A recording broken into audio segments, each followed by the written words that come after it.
แปลงนี่ติดบ่ติดถนนกั้นอยู่เสียดายเนี่ยแปลงนี้ของเขาติดถนนกั้นของเจ้าของอันนี้พูดซื้อน้ำป้าเพิ่นซื้อน้ำเอื้อยพยัญชนะประมาณบ่ถึง4 ไร่มา3 ไร่กว่านี่แหละดุดแล้วพุ่นหญ้าฮอดห้วยพุ่นล่ะแปลงนี่ซื้อต่อป้าเพิ่น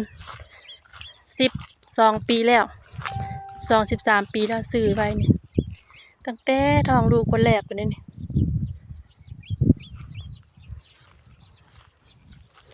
ซื้อไว้น้ำป้าเพิ่นว่าอย่าต่อเด้อสิเอาเงินไปแต่งไปซอยน้องชายแต่งเมียเพิ่นว่าเพิ่นบ่ให้ต่อ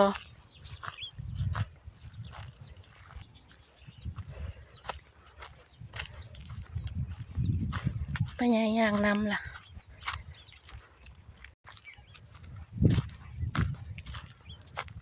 ไปย่างนำล่ะมันเมื่อยย้อนอยู่เด้นี่เนาะย่างเพื่อสิสุดก็ได้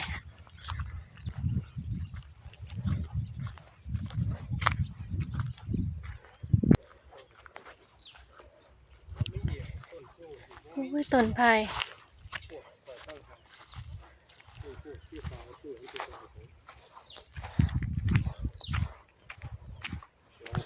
หอนแล้วสุดห้วยแล้วนี่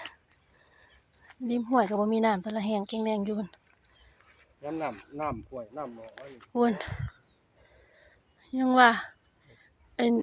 สวนอ้อยสวนยางเขาปิดถนนพอดีแต่แม่นได้สวนอ้อยน้ำจะพอดีเลยนี่เอาตอนนี้นะพี่น้องตอนนี้